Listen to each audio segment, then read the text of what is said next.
Sesaat lagi Anda akan menyaksikan Apa Kabar Indonesia Pagi, didukung oleh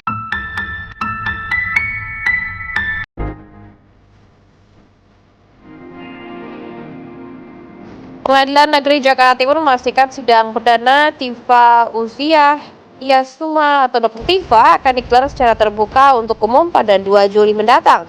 Namun pengadilan menegaskan siaran langsung atau live streaming selama persidangan belum diizinkan.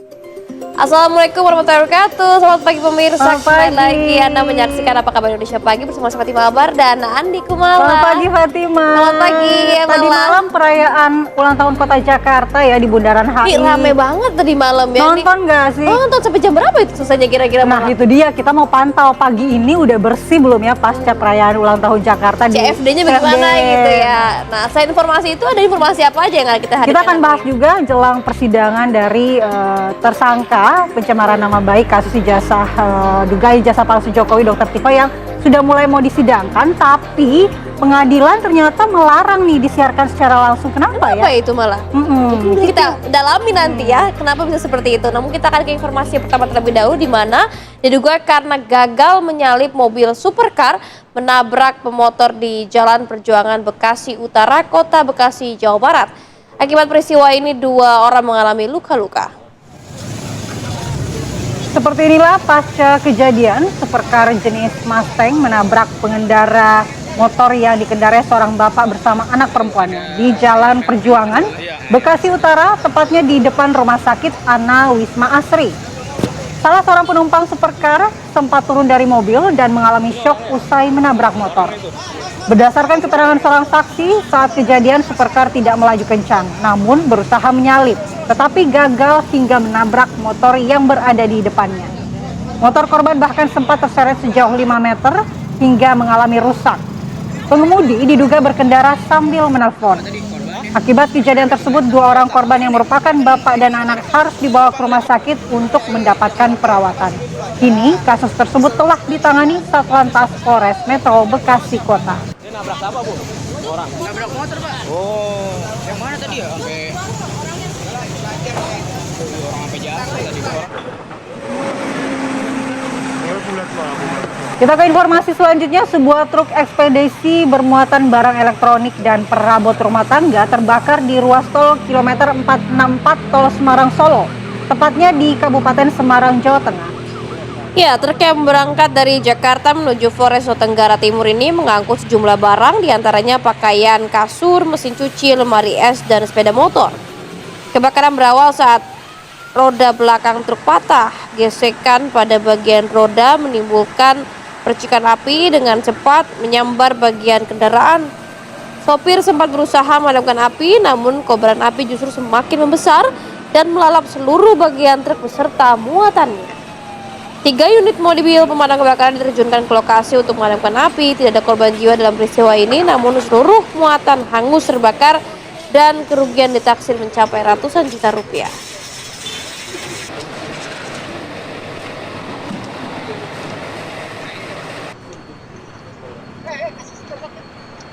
Sebuah truk yang mengangkut gipsum mengalami kecelakaan tunggal usai melintas di Turunan Bangkahan, Kecamatan Pulau Sari, Kabupaten Pandeglang, Banten.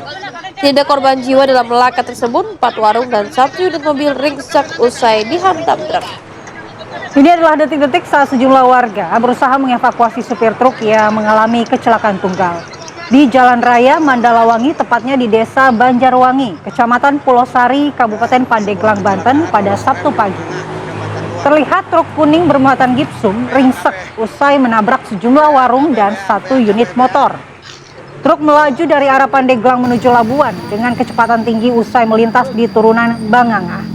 Truk hilang kendali dan diduga mengalami remblong. Tidak ada korban jiwa dalam kecelakaan tunggal tersebut dan sudah dalam penanganan Satlantas Polres Pandeglang. Sementara itu, supir dan kernet selamat.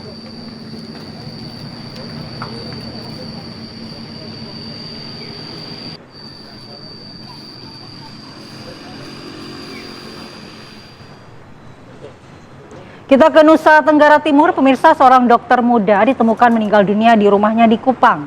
Keluarga menduga korban mengalami depresi setelah menerima intimidasi dan tekanan verbal saat menangani pasien. Ya, Dr. Eliza Priscilla Utami Pakenoni atau Dr. Ica, dokter muda yang bertugas di Rumah Sakit Leona Kevamenanu Timur Tengah Utara atau NTT ditemukan meninggal dunia di rumahnya di Bau Mata, Kupang. Kedatangan jenazah di rumah duka disambut tangis keluarga, di mana ayah korban bahkan nyaris pingsan saat melepaskan kepergian putrinya. Menurut pihak keluarga, peristiwa ini berawal saat Dr. Ica menangani pasien rujukan korban gigitan ular berbisa pada 13 Juni lalu. Keluarga menduga 3 oknum anggota DPRD TTU yang merupakan kerabat pasien melakukan intimidasi, bentakan, dan tekanan verbal kepada korban terkait penanganan medis. Sejak saat itu korban disebut mengalami trauma dan menjalani perawatan psikologis. Setelah kembali ke Kupang untuk kontrol kejiwaan, Dr. Ica ditemukan meninggal dunia di rumahnya. Keluarga menduga kondisi psikis korban berkaitan dengan intimidasi yang dialaminya dalam menyatakan akan menempuh proses hukum terhadap 3 oknum anggota DPRD TTU.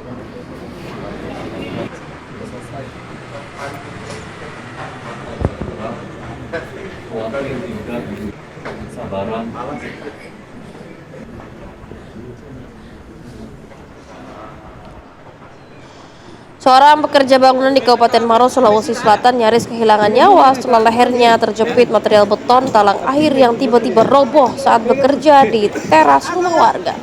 Peristiwa bermula saat korban melepas tiang bambu penyangga cor beton. Diduga konstruksi beton belum sepenuhnya kering dan belum cukup kuat menahan beban. Talang air beton tiba-tiba roboh dan menimpa korban yang sedang bekerja di bawahnya. Korban diketahui bernama Dedi Darmawan, usia 38 tahun, terjebak selama lebih dari 1 jam sebelum akhirnya ditemukan warga dan dilaporkan kepada petugas pemadam kebakaran.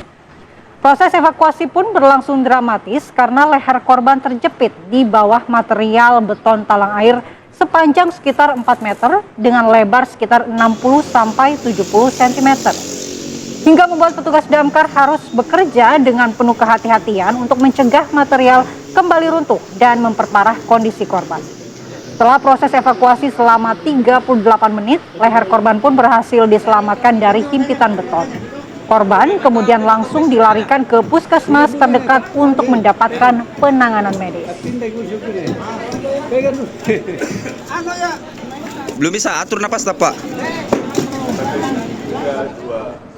Informasi selanjutnya, pencurian 2 unit sepeda motor yang terjadi di Desa Grinting, Kecamatan Bulakamba, Kabupaten Brebes, Jawa Tengah terekam kamera CCTV. Saat kejadian, pelaku melancarkan aksinya dengan sangat cepat. Ya pemirsa, seperti inilah rekaman CCTV saat 4 kawanan curanmor beraksi. Para pelaku yang berboncengan dengan 2 motor terlihat berhenti di depan rumah warga dan 2 pelaku masuk ke dalam rumah warga yang tak terkunci sehingga dengan leluasa pelaku mengambil 2 unit motor yang terparkir. Kedua pelaku beraksi dengan cepat, hanya membutuhkan waktu kurang dari 1 menit. Para pelaku berhasil membawa kabur sepeda motor incarannya. Kini kasus tersebut telah dilaporkan korban ke pihak kepolisian setempat, di mana korban berharap agar para pelaku segera ditangkap.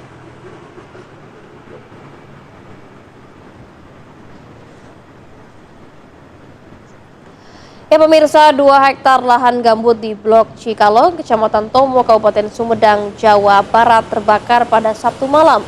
2 tim gabungan BPBD dan Damkar dikerahkan untuk memadamkan api. Usai menerima laporan dari warga, tim gabungan Pusdalop BPBD Sumedang dan unit Damkar Chongyang Sumedang langsung menuju lokasi. Saat di lokasi, petugas langsung melakukan upaya pemadaman secara manual dengan peralatan seadanya, lantaran api sulit dijangkau oleh mobil pemadam.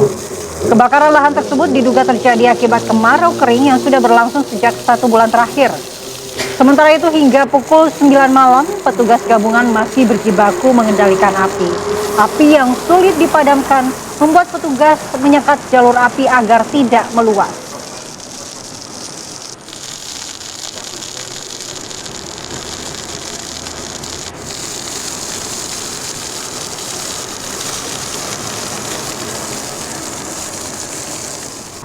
Ya pemirsa, Komando Daerah Militer 6 Mula Warman memastikan penyebab kematian peserta pendidikan dasar militer Koperasi Desa Merah Putih di Depo Pendidikan Jurusan Balikpapan diakibatkan heat stroke atau serangan panas berat. Hal itu diungkapkan Kodam 6 Mula Warman merespon terkait penyebab wafatnya Anissa Muyasarah, peserta pelatihan militer di Dodikjur Rindam 6 Mula Warman. Almarhumah Anissa Muyasarah merupakan satu di antara 4 peserta yang gugur dalam program Sarjana Penggerak Pembangunan Indonesia atau SPPI Nasional. Menurut Kapendam 6 Mula Warman, berdasarkan hasil pemeriksaan medis, almarhumah Anissa dipastikan mengalami sengatan panas berskala berat atau heat stroke saat mengikuti latihan hingga mengalami komplikasi organ yang tidak dapat tertolong. Sebelum korban dinyatakan meninggal dunia, tim medis lapangan sejak awal disebut telah melakukan pertolongan cepat, termasuk merujuk dan memberikan perawatan intensif di Rumah Sakit Tentara Dr. Haryanto, Balikpapan.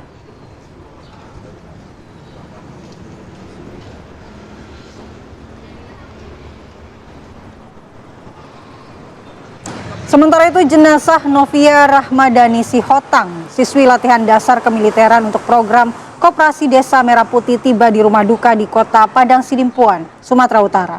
Isak tangis keluarga pun pecah saat kedatangan jenazah. Dengan menggunakan mobil ambulans, jenazah Novia, 25 tahun, tiba di rumah duka di Jalan Sisingamangaraja, Kelurahan Wek 5, Kecamatan Padang Sidimpuan, Selatan Kota Padang Sidimpuan. Isak tangis keluarga pun pecah saat jenazah Novia diturunkan dari mobil ambulans. Diketahui Novia meninggal setelah mengikuti latihan dasar kemiliteran di Koperasi Desa Merah Putih di Jakarta. Heri Sihotang, abang kandung korban, mengatakan Novia terakhir kali menghubungi keluarga pada Rabu kemarin sebelum alat komunikasi miliknya dikumpulkan oleh pihak pendamping Lat Sarmil. Keluarga juga mengakui bahwa Novia tidak memiliki riwayat penyakit. Namun pihak keluarga telah mengikhlaskan kepergian Novia. Novia merupakan anak kelima dari 6 bersaudara, di mana juga atas kejadian ini pihak keluarga berharap adanya dukungan moral dari pihak instansi terkait. Jenazah pun kemudian dimakamkan di Pemakaman Umum Simar Sayang, Kota Padang Sidimpuan.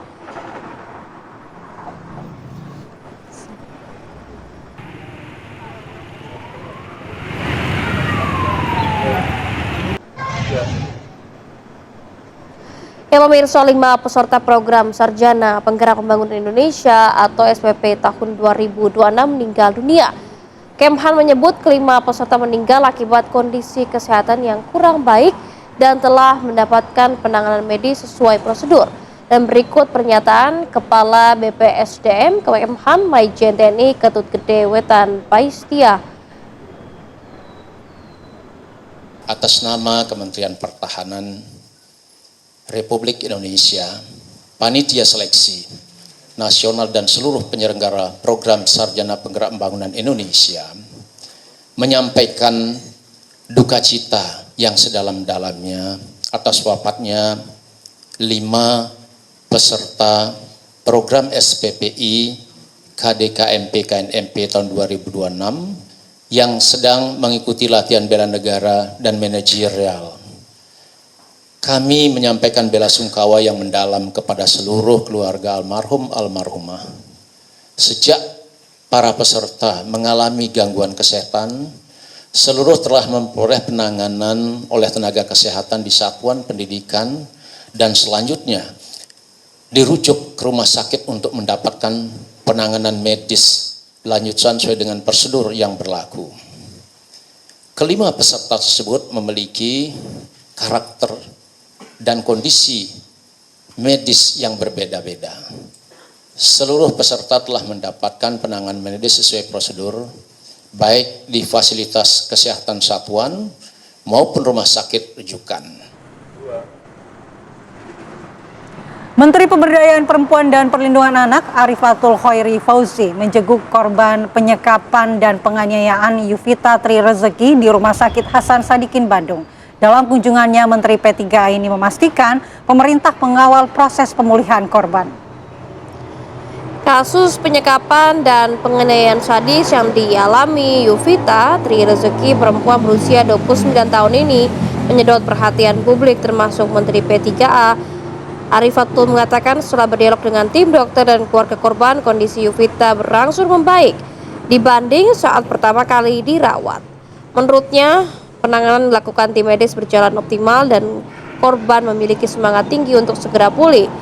Sementara itu, pihak Rumah Sakit Hasan Sadikin menyebutkan penanganan korban dilakukan oleh tim multidisiplin yang terdiri dari sekitar 40 tenaga kesehatan, meliputi dokter spesialis, psikolog, psikiater, ahli gizi, hingga fisioterapis. Fokus penanganan saat ini adalah menuntaskan infeksi dan memperbaiki kondisi gizi korban sebelum menjalani operasi rekonstruksi yang diperkirakan membutuhkan waktu hingga berbulan-bulan. Dan selama masa perawatan, akses menjenguk korban dibatasi hanya untuk kedua orang tuanya guna mencegah risiko infeksi.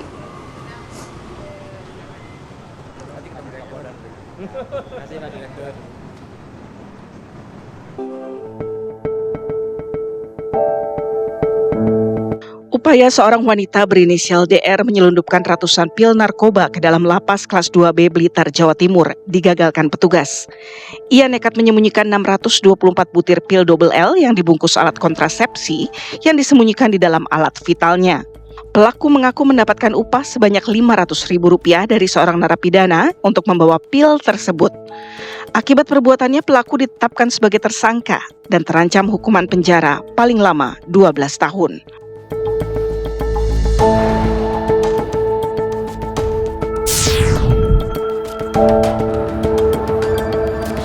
Sementara itu, petugas Lapas Narkotika Kelas 2A Cipinang, Jakarta Timur menggagalkan upaya penyelundupan 12 paket narkotika yang disembunyikan secara rapi di dalam makanan olahan cumi-cumi yang dibawa oleh seorang pengunjung.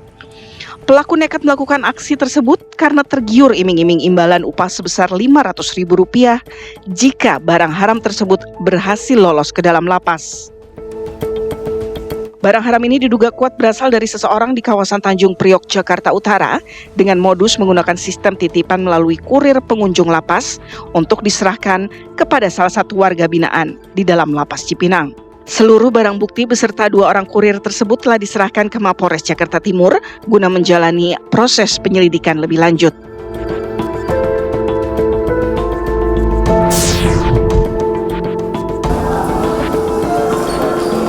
Polda Metro Jaya dan jajarannya mengungkap lebih dari 3.800 kasus narkoba sepanjang Januari hingga Juni 2026 dengan barang bukti yang disita mencapai 17,45 ton atau senilai 1,7 triliun rupiah.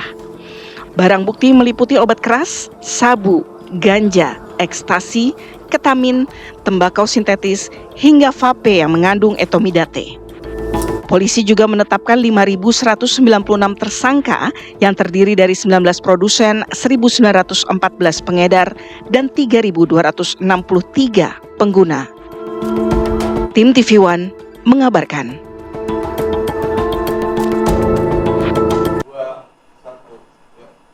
Pemirsa, FA pelaku penganiayaan seorang kedi yang viral di media sosial akhirnya ditangkap tim Jatanras Polres Metro Tangerang Kota.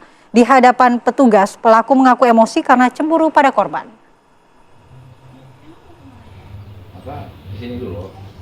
FA yang ditangkap di Bandar Lampung tertunduk lesu setelah digelandang tim unit Jatanras Polres Metro Tangerang Kota. Di hadapan petugas, ia mengaku semua perbuatannya. Ia juga mengakui kalau dirinya emosi lantaran cemburu oleh korban dan sering mendapatkan makian dari korban. Polisi membantah kalau pelaku merupakan seorang pejabat. Kini pelaku mendekam di tahanan Polres Tangerang Kota untuk mempertanggungjawabkan semua perbuatannya. Pelaku kini diancam hukuman 5 tahun penjara.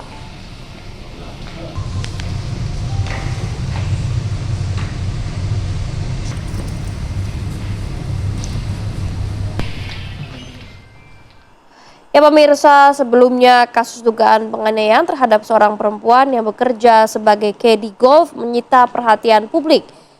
P2, maksud kami korban mengalami luka serius di bagian kepala dan wajah setelah diduga dianiaya seorang pria yang dikenalnya.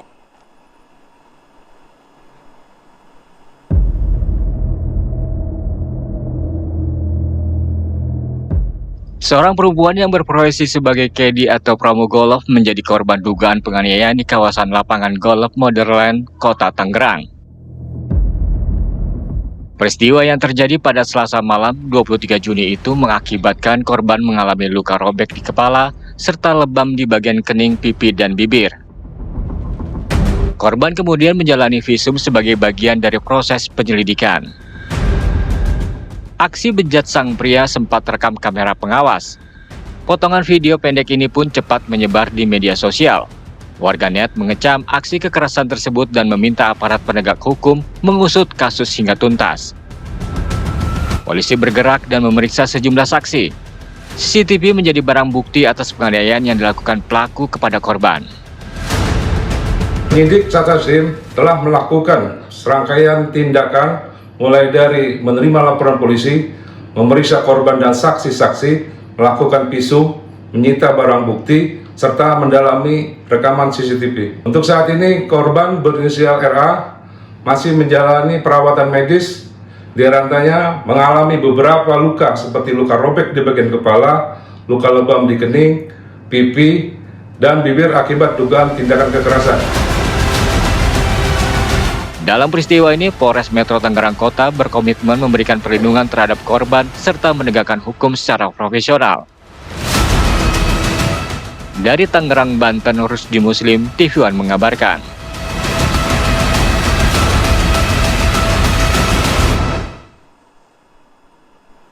Kondisi Yuvita Tri Rezeki, korban penyekapan dan penganiayaan sadis berangsur membaik dan masih menjalani perawatan intensif di Rumah Sakit Hasan Sadikin Bandung. Kini Yuvita dipindah ke ruangan rawat inap khusus dengan pengawasan ketat dan tidak sembarang orang diperbolehkan masuk, termasuk pihak keluarga.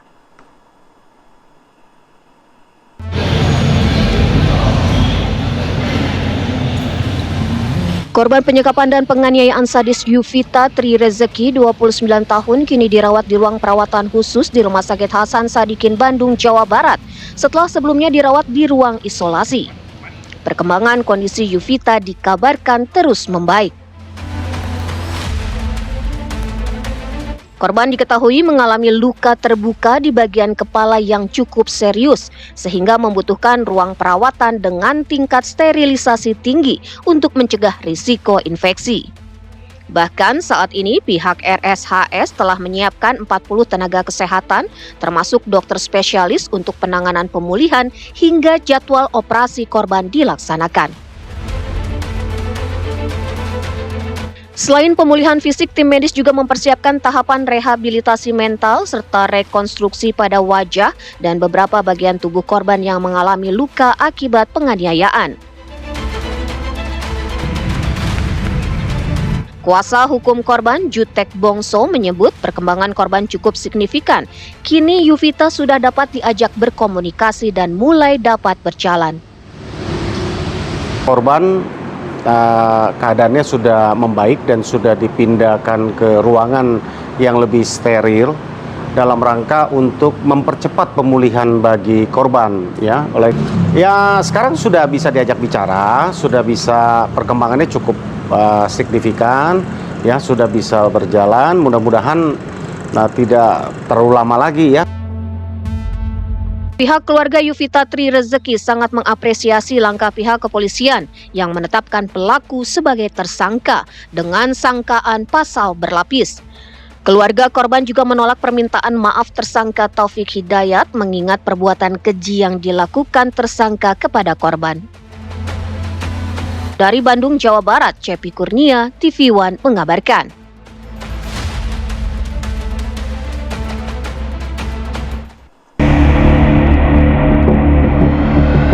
Pengadilan Negeri Jakarta Timur memastikan sidang perdana Fauzia Tia Suma atau Dr. Tifa akan digelar secara terbuka untuk umum pada 2 Juli mendatang. Namun pengadilan menegaskan siaran langsung atau live streaming selama persidangan belum diizinkan. Kebijakan larangan live streaming diberlakukan demi menjaga ketertiban dan kelancaran proses persidangan. Meski demikian, pengadilan membuka kemungkinan apabila aturan tersebut berubah jika ada pertimbangan dari majelis hakim maupun pimpinan pengadilan. Dr. Tifa akan menjalani persidangan atas perkara dugaan fitnah dan pencemaran nama baik terkait keaslian ijazah Presiden ke-7 Republik Indonesia Joko Widodo. Sementara perkara yang melibatkan Roy Suryo masih menunggu proses pra-peradilan di Pengadilan Negeri Jakarta Selatan. Lantas, akankah sidang perdana yang menjadi perhatian masyarakat luas ini menjawab berbagai polemik yang selama ini berkembang di ruang publik? Tim TV One mengabarkan.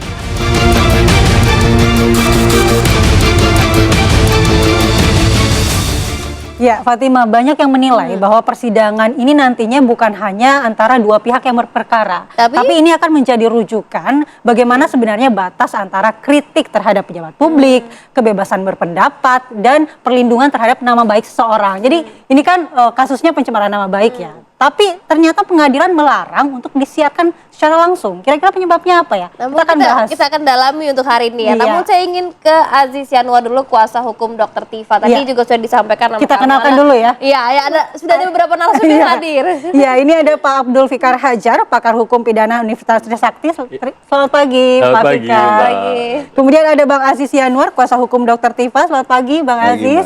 Dan melalui sambungan Zoom juga sudah bergabung Bang Firmanto Laksana Pangaribuan, kuasa hukum Jokowi. Selamat pagi, Bang Firman. Selamat pagi semuanya, selamat pagi. Selamat pagi. Nah, mungkin kita akan mulai tadi ya. Dimana saya akan bertanya dulu ke Bang Aziz, dimana memang pertanyaan pertama Bang, ada dua nih yang saya ingin pertanyakan. Yang pertama, Dr. Tifa dengan Roy Suryo kok nampaknya tidak sejalan, dimana Bang Roy Suryo mengambil pra-peradilan, Dr. Tifa sudah mencabut.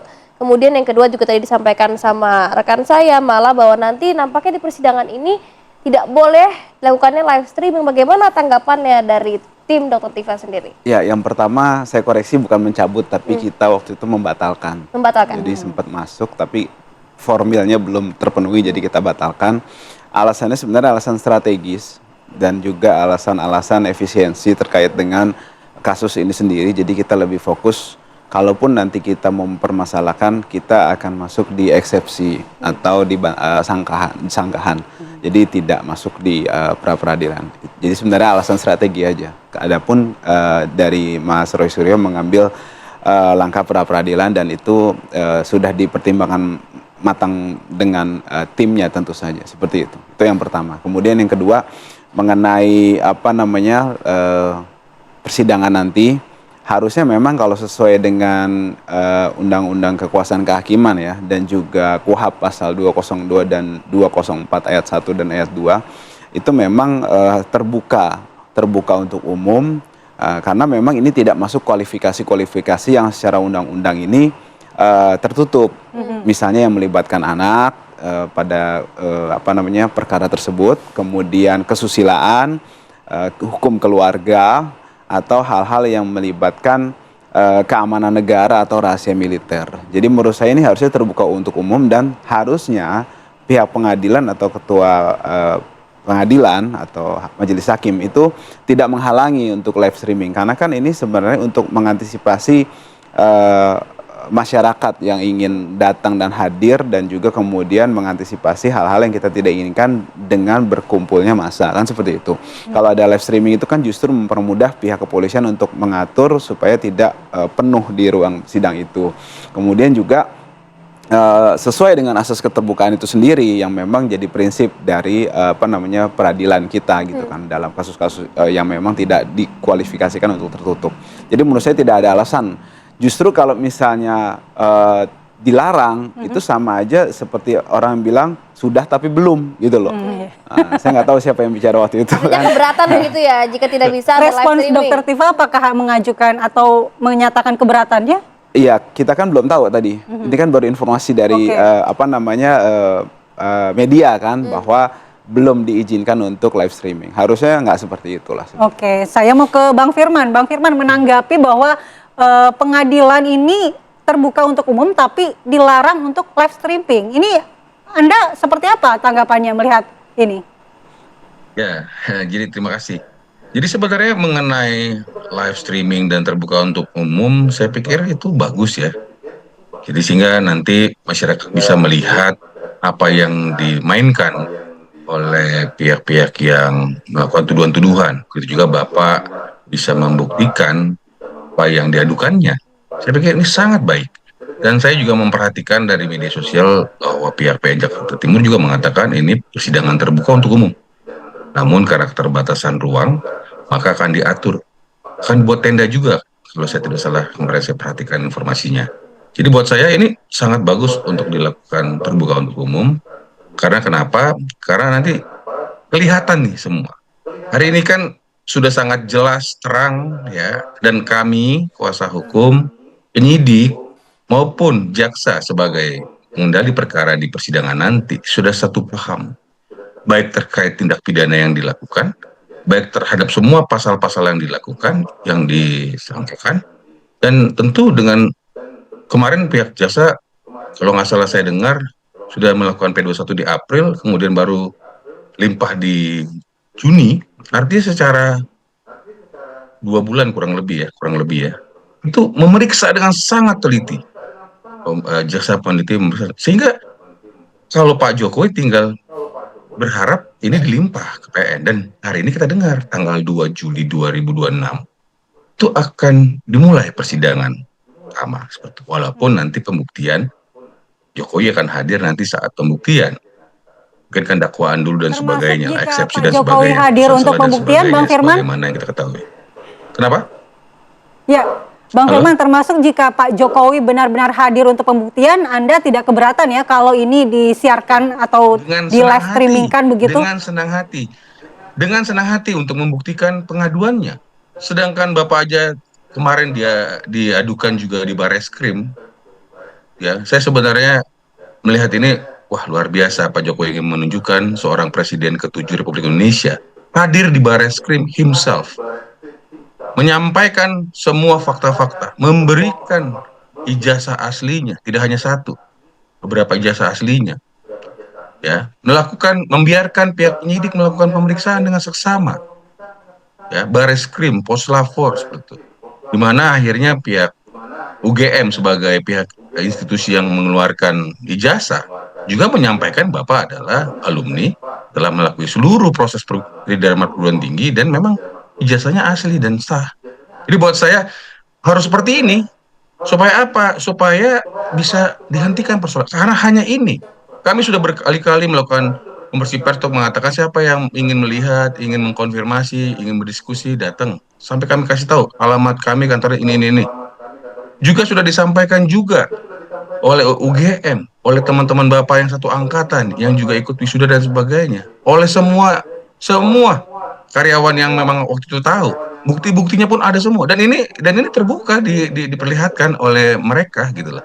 Itu juga dalam konversi pers dipertunjukkan juga kepada para tersangka, yang mana sebelumnya disampaikan dalam salah satu media, saya lupa apakah ini atau yang mana, itu sampaikan kalau diperlihatkan gimana, diperlihatkan ya udah kami akan lihat dan kami akan stop, tapi kan tidak, sehingga kami melihatnya ini hanya sasaran antara untuk ya tadi mereka melakukan dugaan manipulasi terhadap suatu dokumen Bapak dan ingin ya memaksa masyarakat ya memiliki opini yang mereka tidak memiliki dasar. Karena sampai sekarang tidak ada putusan yang mengatakan ijazah itu palsu. Karena suatu ijazah, sertifikat atau apapun ya, BPKB, STNK dikatakan itu harus asli sampai dengan ada yang mengatakan itu palsu. Sederhana itu, Mbak. Serasa demikian sementara. Baik. Artinya Bang Firman dari pihak Jokowi tidak keberatan ya jika disiarkan secara langsung. Saya mau ke Bang Abdul Fikar terlebih dahulu, pakar hukum pidana Universitas Trisakti. Bang Firman ditahan dulu, saya ingin menanyakan terlebih dahulu ke Bang Abdul Fikar. Bang Fikar, ini apakah pihak pengadilan itu boleh memperlakukan tidak adanya live streaming, peraturan memperlakukan tidak ada live streaming, apakah boleh dari hukum pidana, Bang? Saya kira begini, ketika suatu peradilan itu dinyatakan terbuka untuk umum, gitu kan, jadi terbuka tidak hanya pada umum yang hadir di pengadilan, tapi juga pada siaran-siaran TV atau siaran-siaran yang lain gitu ya, yang bisa menyiarkan itu lebih jauh, karena memang konsekuensi dari terbuka untuk umum itu bisa disiarkan untuk umum gitu. Nah, bahwa perizinannya soal makan tempat, soal itu kan teknis gitu, artinya ya tempatnya bisa di pojok atau diatur sedemikian rupa kan begitu sebenarnya. Jadi artinya secara substansi nggak ada alasan untuk melarang untuk live streaming gitu loh. Nggak, sama sekali tidak Secara ada. aturan juga tidak ada. Peraturan juga tidak ada. Gitu. Karena apalagi itu sudah jelas-jelas dinyatakan terbuka untuk umum gitu. Yang perlu dijaga adalah ketertibannya, ketertiban jalannya persidangan itu yang perlu dijaga gitu. Tapi bukan bagaimana peristiwa itu bisa diketahui banyak orang. Di luar itu nggak ada masalah gitu. Artinya pengadilan juga bila sudah menyatakan terbuka tidak boleh menyampaikan bahwa terbatas untuk live streaming begitu, Bang? Nggak boleh. Itu sudah melampaui kewenangannya gitu. Jadi ketika dia menyatakan terbuka untuk umum, peradilan itu terbuka untuk umum, artinya untuk itu menjadi hak masyarakat untuk melihat gitu loh. Di satu sisi ada pernyataan seperti itu, kecuali kecuali beberapa perkara yang memang dinyatakan tertutup gitu pokoknya ya. Ada soal peradilan anak atau peradilan yang lain yang bisa dinyatakan tertutup untuk umum gitu. Itu bisa gitu. Artinya pengadilan punya kewenangan itu. Tetapi ketika dia sudah menyatakan terbuka untuk umum, konsekuensinya adalah harus terbuka, termasuk juga siaran live streaming itu. Nah, Pak Fikar, kan tadi kedua belah pihak sebenarnya tidak ada yang keberatan kalau ini di live streaming kan. Kira-kira pertimbangan pengadilan apa sehingga tidak boleh live streaming tapi statusnya persidangan terbuka? Nah, itu yang mestinya dipertanyakan ke pengadilan ya. Apa sebenarnya Menurut Anda alasannya? kenapa nih? Ya, karena apa? Begitu dia terbuka untuk umum, kan juga pasti di sana ada wartawan yang mencatat gitu. Nggak mungkin tidak tercatat. Bahkan mungkin ada siaran yang memang tidak langsung juga gitu. Pasti itu kan dibukan. Ini kan yang jadi soal dia nggak mau langsung disiarkan kan begitu kan. Nah, itu yang menurut saya tidak ada alasannya sebenarnya. Karena ya konsekuensi dari kemajuan kita sebagai masyarakat gitu ya, masyarakat modern, ini bagian dari itu gitu. Nggak bisa ditolak gitu. Artinya sudah clear ya bahwa seharusnya jika sudah dinyatakan terbuka oleh pengadilan, live streaming pun juga terbuka diperbolehkan. Dibolehkan. Nah, mungkin Bang Fikar, saya mau mempertanyakan mengenai ini kan deliknya pencemaran nama baik. Apakah dalam proses persidangan itu harus ditunjukkan ijazah asli yang disampaikan oleh Pak Jokowi begitu? Iya, kan pokok soalnya adalah mencemarkan nama baik karena menyebarluaskan berita yang sebenarnya benar, infonya ya, entah barangnya, entah keterangannya itu benar, tapi disiarkan secara tidak benar kan begitu. Nah, artinya harus dibuktikan yang benarnya gitu. Nah, dalam konteks membuktikan kebenarannya itu ya itu tadi, ijazah aslinya harus dibawa, harus diperlihatkan di persidangan. Persidangan itu mewakili umum sebenarnya. Iya kan? Begitu dibuka untuk umum, semua bisa lihat gitu. Ya. Nah, bahwa memang ada itu ijazah.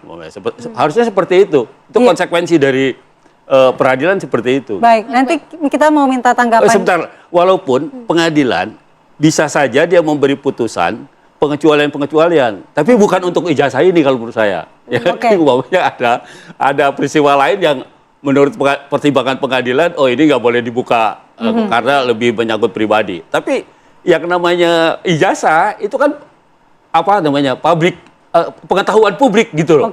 Iya kan, yang semua orang tahu gitu. Bahkan mungkin kalau kita buka websitenya Dikti gitu ya, itu bisa kita lihat nomor-nomor ijazah orang segala macam, itu kita bisa ini juga gitu. Bisa berarti nanti gitu. kalaupun ijazahnya itu dihadirkan kemudian dibuktikan itu disiarkan secara langsung juga tidak ada masalah. Nggak ada masalah. Itu dibutuhkan. Baik, nanti kita akan lanjutkan dialog, minta tanggapan Bang Aziz juga, tapi kita jeda terlebih dahulu. Tetaplah di Apa Kabar Indonesia Pagi. Ya, kita lanjutkan dialog. Saya mau ke Bang Aziz. Bang Aziz, menurut Anda, jangan-jangan upaya pelarangan siaran langsung ini karena pengadilan berpikir bahwa materi sidang ini sebenarnya tidak cukup kuat untuk dibuktikan. Kalau misalnya memang Pak Jokowi menyatakan bahwa ijazahnya asli dan siap membuktikan di pengadilan, tapi kalau nanti terbukti tidak asli bagaimana begitu? Menurut Anda seperti apa? Hipotesis atau analisis itu sah-sah aja. Justru itu akan membuat tadi masyarakat berpikir seperti Mbak Mala yang sampaikan tadi. Kalau menurut saya, kalau misalnya memang mereka melarang untuk live streaming itu. Karena kan bertentangan dengan asas keterbukaan persidangan itu sendiri yang diatur di Undang-Undang Kekuasaan Kehakiman dan KUHP tadi yang sudah saya sampaikan. Kemudian yang kedua adalah kami meyakini bahwa kalau ini memang nanti terjadi, itu benar-benar ada intervensi dari kekuasaan yang sewenang-wenang menekan pihak pengadilan. Saya Berarti yakin pengadilan. menurut Anda ini tidak murni inisiatif pengadilan, ada pihak-pihak yang membisikkan. Ya, yakin. Kenapa? Karena tadi pengadilan ini kan menjalankan aturan. Aturannya ada di Undang-Undang Kekuasaan Kehakiman dan juga KUHP.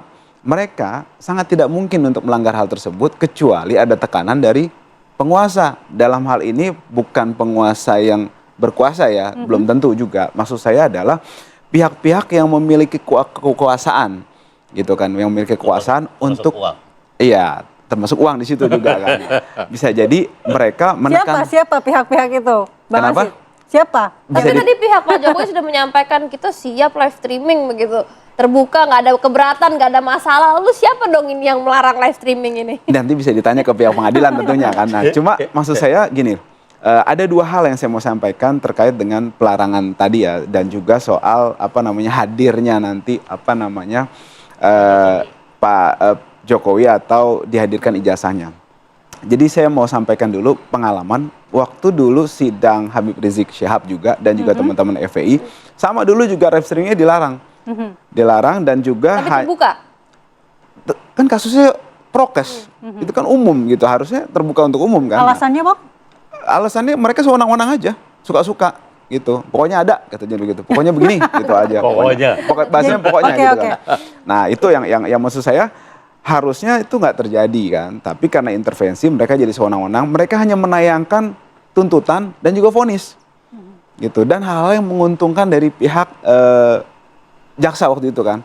Nah kemudian soal hadirnya Pak Jokowi nantinya, kami apresiasi keyakinan dari tim kuasa hukum Pak Jokowi dan juga pihak-pihak yang memang meyakini hal tersebut. Tapi lagi-lagi saya ada pengalaman dulu ketika sidang Gus Nur dan juga Bambang Tri. Bahasannya sama seperti ini, cuma waktu itu tidak ada pasal 310, 311 nggak ada. Undang-undang ITE.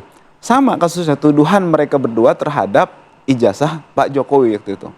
Nah, waktu itu tidak ada satupun dari pihak Pak Jokowi kecuali waktu itu yang saya ingat adik iparnya datang waktu itu. Nah, kemudian ijazah juga nggak ditujukan karena waktu itu yang dibahas adalah pelanggaran undang-undang ITE-nya. Begitu juga saat ini kan yang dibahas kan pencemaran nama baiknya. Sepengetahuan kami dari sisi hukum, mungkin nanti Pak Fikar bisa jelaskan juga. Yang dibahas kan materinya tadi kan, materi mengenai bagaimana yang dilakukan oleh para terdakwa ini terkait dengan tindak pidana yang dituduhkan, kan begitu. Nah, kemudian juga materi-materi perihal mengenai undang-undang ITE-nya. Di situ disampaikan buktinya. Jadi Anda ragu begitu Pak Jokowi akan datang? Secara a posteriori seperti itu. Kan saya katakan waktu Coba kita tanyakan ke Bang Firman nih. Waktu di sidang Gus Dur begitu waktu itu. Bang Firman ini dari kuasa hukumnya Dr. Tifa, Bang Aziz menyampaikan nih ragu kayaknya Presiden Jokowi yang ketujuh akan hadir. Ragu tapi berharap ya. Ragu tapi berharap akan datang ke persidangan. Bagaimana nih Bang Firman menanggapinya? Tapi kalau kita kilas sedikit Bang Firman, memang sebelumnya belum ada di nampaknya mantan presiden hadir ke persidangan, ditanyakan langsung oleh hakim. Seperti apa Bang Firman mau menanggapinya? Jadi kan bisa kita lihat bersama, Pak Jokowi pun diadukan pun kemarin di Barreskrim, mungkin saya bisa bilang pernah ada presiden yang diadukan ke polisi, kemudian hadir ya. Namun dengan sangat profile, Bapak hadir langsung dan dimintai berita acara, dimintai keterangan.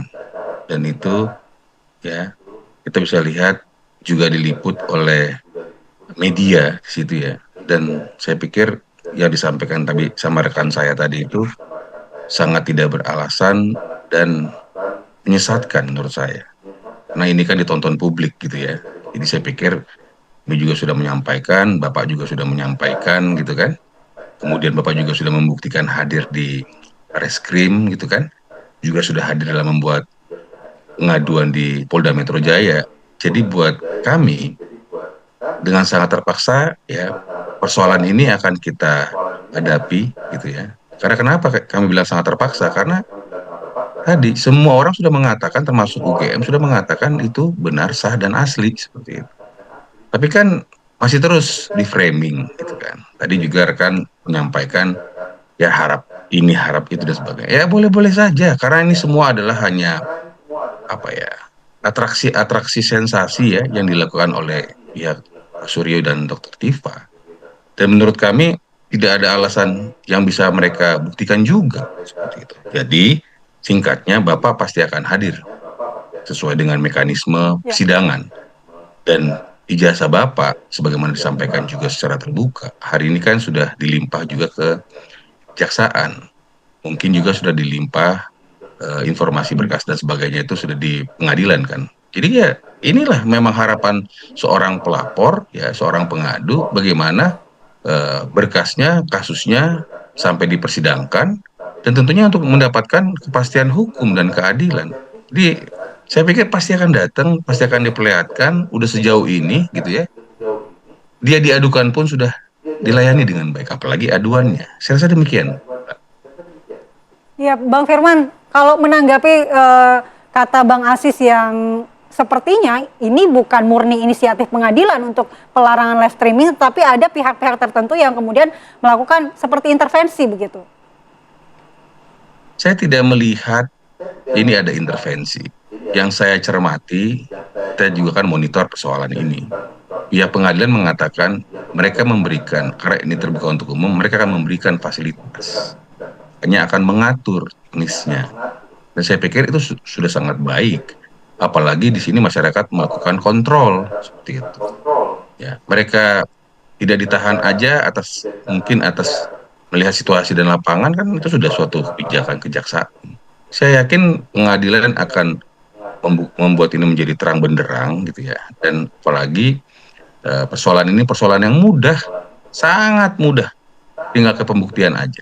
Jadi saya pikir tidak ada relevansinya kita mendiskusikan mengenai dugaan-dugaan lagi, karena memang ini yang selalu dibangun begini begitu. Jadi saya pikir ini akan disajikan dengan sangat baik. Mengenai bagaimana mekanismenya tentu ada aturan-aturan yang perlu disampaikan, ada yang perlu dilihatkan, ada mungkin yang bisa untuk tertutup dan sebagainya. Itu teknis lah. Bang Firman tadi menegaskan bahwa pasti hadir Presiden Jokowi ke persidangan. Apakah juga pasti akan menunjukkan ijazahnya ke publik langsung di persidangan, Bang Firman? Harus. Saya rasa kan ijazah itu sudah ada di kejaksaan ya. Kemudian tadi saya sampaikan, jika mekanisme pengadilannya menyampaikan seperti itu, tentu. Apalagi Bapak sudah menyampaikan secara terbuka. Bapak juga masyarakat, mungkin didengar gitu kan, dan akan diperlihatkan. Jadi ini sangat mudah, dan Bapak sangat berharap bisa menyampaikan secara terbuka sebagaimana Bapak sudah sampaikan berkali-kali gitu kan. Baik juga kepada media massa loh sudah disampaikan. Ya, baik juga kepada pihak tersangka di gelar khusus seperti itu. Dan ini sangat mudah. Saya ingin menyampaikan kepada masyarakat, kita tunggu aja. Kita cermati dan kita kawal bersama. Seperti itu. Baik, saya mau ke Pak Fikar. Pak Fikar, Anda menilai pelarangan sidang di live streaming secara terbuka untuk umum ini, menurut Anda apakah memang bisa mempengaruhi pembuktian, proses pengadilan, kesaksian, karena adanya tekanan publik mungkin dengan banyaknya yang menyaksikan? Atau seperti apa sebenarnya? Menurut saya sih tidak berpengaruh ya. Artinya ada live streaming atau tidak ada live streaming, mestinya sidang itu berjalan dengan benar, karena dinyatakan terbuka untuk umum, ada banyak orang melihat gitu. Apalagi kemudian lakukan secara live streaming, artinya pengawasan dalam tanda kutip itu menjadi lebih luas gitu. Tidak melulu hanya oleh orang-orang yang hadir di forum itu, tetapi juga oleh banyak orang gitu, yang menonton TV, yang melihat lewat media-media lain, dan seterusnya. Dan itu bagus kalau menurut saya. Artinya lembaga pengawasan yang khusus mengawasi peradilan seperti umpamanya ya Komisi Yudisial sih lebih material ya mengawasinya ya, lebih soal dia menerima atau tidak dan seterusnya gitu. Tetapi pengawasan dalam pengertian yang umum itu sudah terjadi gitu. Dengan live streaming itu dilakukan, artinya pekerjaan para pengawas itu menjadi lebih enteng gitu sebenarnya, lebih ringan gitu. Dan itu yang mestinya ditangkap oleh pihak-pihak yang berkepentingan. Ini bagus, artinya bahwa Republik Indonesia itu adalah negara yang terbuka, negara yang bisa dilihat peristiwa-peristiwa publik itu memang menjadi bagian dari hak publik untuk menyaksikannya. Nah, biasanya ada kesadaran seperti itu gitu. Apakah ada pandangan buruk begitu, mantan presiden harus hadir ke pengadilan, ditanyakan langsung oleh hakim, seperti apa itu Bang kalau melihatnya? Loh, buruk apanya? Buruk apanya? Justru kalau tidak datang justru itu yang buruk kalau menurut saya. Justru kalau tidak datang itu yang buruk gitu Itu ya? yang buruk kalau tidak datang. Artinya dia kan yang lapor. Pelapornya kan dia kan. Ya dia harus berani mempertanggungjawabkan laporannya di depan umum gitu. Konsekuensi dia datang ke polisi atau ke penegak hukum untuk melaporkan sesuatu terhadap orang lain, harus dia pertanggungjawabkan di muka pengadilan. Iya kan? Nah, hanya boleh dia tidak hadir kalau dia sakit parah maksudnya. Sakit nggak bisa dibawa datang ke pengadilan dan sebagainya umpamanya. Hanya boleh itu. Selain itu tidak ada alasan gitu. Dia bukan anak kecil, dia tidak diharuskan mempertunjukkan sesuatu yang tidak boleh dipertunjukkan gitu. Tidak ada alasan gitu. Baik. Ya karena itu menjadi mengherankan gitu. Bang Aris kayaknya nggak sabar menanggapi. Gimana Bang? Ya, saya pendapat dengan Pak Fikar dan juga tim kuasa hukum dari Pak Jokowi tadi ya. Kalau memang yakin ya kita memang setuju untuk hal tersebut. Kemudian juga kita sama-sama yakin dan kita berharap memang acara ini juga menjadi check and balance dari pihak pemerintah dalam hal ini siapapun yang berkepentingan untuk itu, untuk jangan coba-coba untuk sewenang-wenang terkait dengan independensi dari pengadilan. Juga pengadilan itu sendiri harus aware juga bahwa masyarakat dan juga media dalam hal ini ikut mengawasi, dan ini harusnya mereka jadi concern mereka supaya mereka tidak macam-macam dan juga tidak melanggar aturan yang memang ada di ketentuan undang-undang gitu kan. Apapun alasannya gitu kan. Karena memang pengadilan terbuka itu tidak merujuk atau tidak menunjukkan sesuatu yang ada pengecualian, kecuali ditentukan oleh undang-undang sendiri gitu kan. Dan saya katakan lagi, persidangan ini tidak ada kualifikasi untuk larangan-larangan untuk terbuka untuk umum. Tapi terbuka menurut untuk Anda umum, siapa yang paling diuntungkan? Apakah pihaknya Dr. Tifa atau pihaknya Pak Jokowi jika ini disiarkan secara langsung? Secara tadi Bang Firman pun mengatakan tidak ada masalah dengan Pak Jokowi, bahkan siap menghadir, siap membuktikan, siap siaran langsung. Dari subjektivitas kami tentu saja kami yang paling diuntungkan. Tapi dari pihak Pak Jokowi juga tadi meyakini mereka juga diuntungkan karena memang itu yang mereka mau kan begitu kan. Tinggal nanti memang kita lihat seperti apa. Kalau misalnya memang tetap nanti terjadi yang kita tidak inginkan tadi, larangan tersebut, ya kita tinggal cek siapa yang melarang kan begitu. Harusnya pihak pengadilan juga terbuka. Kami dilarang oleh siapa kan begitu, harus menyebutkan gitu. Artinya maksud saya udah nggak zaman lagi sekarang itu untuk takut ketika kita diintervensi atau kemudian dicoba untuk ditekan yang untuk melanggar aturan kan begitu. Nah maksud saya pengadilan harusnya terbuka juga ketika nanti masyarakat mempertanyakan siapa yang melarang Anda kan begitu kan. Oh ini kebijakan kami, nggak bisa lah kebijakan itu tidak ada kebijakan itu di atas aturan karena ini negara hukum bukan negara kebijakan. Berarti kan Anda masih meyakini ada pihak yang meminta dilarang? Iya, karena kan aturannya jelas. Ada aturan, kemudian dia mau melanggar dengan diskresi, bahasanya kan gitu. Diskresi, kemudian policy, kemudian kebijakan yang sebenarnya nggak boleh kebijakan itu bertentangan sama aturan. Aturannya jelas gitu kan. Kecuali memang kasus ini sekali lagi melibatkan anak di bawah umur. Bang Aziz akan melakukan dan semacamnya. Pelaporan jika memang ini tidak jadi disiarkan secara langsung? Tentu saja kita akan mempermasalahkan, tapi nanti kita diskusi ke tim juga, ke pihak-pihak terkait, ke pengawas hakiman, ke komisi yudisial, kemudian kalau perlu ke Pak Presiden juga. Karena kan ini berarti ada yang intervensi atas lembaga yudisial. Baik. Ya kita harus adukan ke Pak Presiden tentunya, seperti itu. Baik. Nanti kita akan lihat ya, apakah dalam beberapa hari ke depan sebelum persidangan dimulai, pengadilan berubah pikiran ya. Sedikit saja, gini, Pak Fikar. Presiden itu harus memberi perhatian penuh, karena ini akan menjadi bagian dari citra baiknya Presiden gitu loh. Baik, oke. Ketika ini dilarang, orang akan bilang, oh ini negara ini ikut campur atau Oke. pemerintahan ini ikut campur, kan gitu Baik. kan. Nah, padahal mereka nggak tahu apa-apa umpamanya gitu ya. Oke, baik. Terima kasih Pak Fikar, Ya, terima kasih oke. Bang Asis, dan juga terima kasih Bang Firman Ya. sudah bergabung di Apa Kabar Indonesia Pagi. Dan pemirsa, kami masih akan kembali dengan informasi CFD di hari ulang tahun ke-499 Jakarta ya, Fatimah. Tadi malam puncaknya, apakah pagi ini CFD juga sudah berlangsung aman dan tertib? Kita hadirkan sesaat lagi.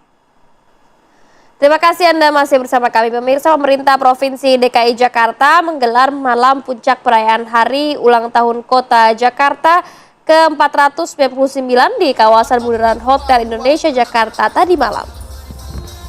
Ribuan warga dari berbagai daerah memenuhi kawasan Bundaran HI sejak sore hari untuk menikmati rangkaian acara yang digelar secara gratis dan terbuka untuk umum. Beragam pertunjukan seni, hiburan, dan teknologi visual disuguhkan sebagai simbol perjalanan Jakarta menuju 5 abad. Selain dihadiri Gubernur DKI Jakarta Pramono Anung bersama Wakil Gubernur Rano Karno, acara ini dimeriahkan pula dengan penampilan sejumlah musisi tanah air, pertunjukan video mapping, lighting show, hingga flying LED show. Dalam perayaan tersebut, pemerintah Provinsi DKI Jakarta juga meluncurkan logo menuju 5 abad Jakarta sebagai penanda dimulainya rangkaian menuju usia 500 tahun Kota Jakarta pada tahun 2027.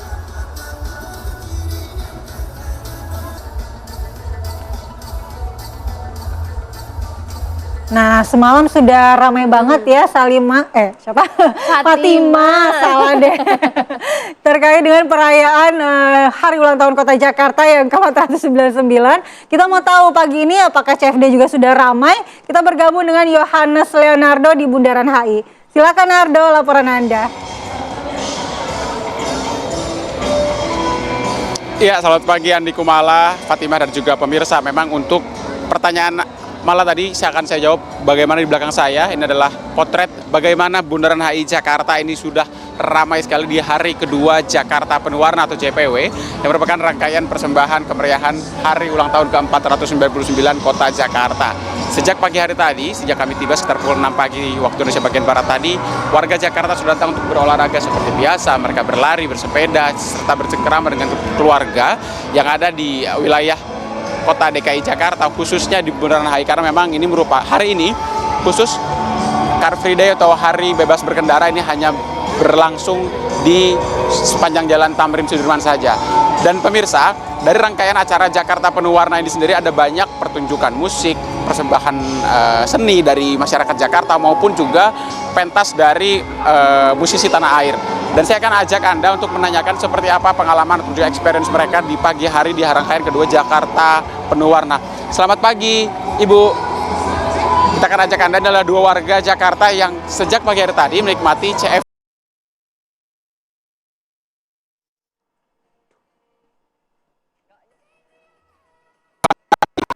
Dan Bu Reni, ini boleh diceritain dong pengalamannya ikut JFD di JPW hari kedua hari ini? Hari kedua, ya hari ini lumayan rame sih Mas ya.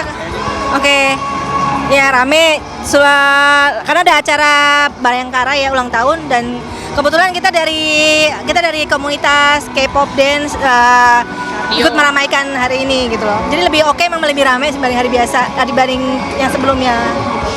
Dari Bu Reni sendiri, apa Bu pengalaman apa yang bisa diceritakan di rangkaian CFD JPW ini? Karena kan ada berbagai permasalahan, juga kemarin tuh ditemukan ada beberapa kendala-kendala seperti kabel yang kusut atau jalanan yang macet segala macam. Ini kira-kira ditemukannya gimana Bu ngelihatnya di CFD hari ini?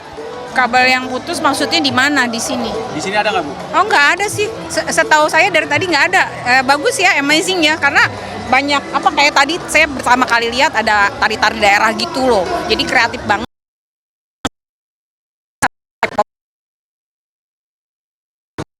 Bu, itu olahraga apa yang dipartisipasikan dalam rangkaian HUT Bayangkara yang tentunya juga nempel sama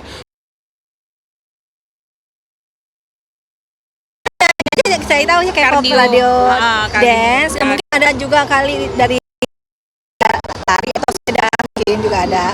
Artinya ini komunitas meramaikan acara ini HUT DKI juga. Banyak kayaknya di hari ini. Terima kasih. dalam partisipasi olahraga yang diselenggarakan oleh Polri, di mana ini memang pada Car Free juga bertepat peringatan Hari Bayangkara. Baik, terima kasih Ardo. Iya. Baik, terima kasih Yohanes Yonaru melaporkan langsung dari Bundaran HI Jakarta. Selamat kembali bertugas Ardo. Ya, tampaknya memang karena ramai sekali jadi sinyal juga putus-putus Sedikit terputus-putus ya, masih ramai di sana. Informasi dari Yohanes Leonardo tadi juga mengakhiri jumpa kita di Apa Kabar Indonesia pagi hari ini. Kita jumpa lagi besok pukul 6.30 waktu Indonesia Barat. Saya di Kumala. Seperti kabar, mewakili kru yang bertugas, terima kasih. Selamat pagi, sampai jumpa. Sampai jumpa.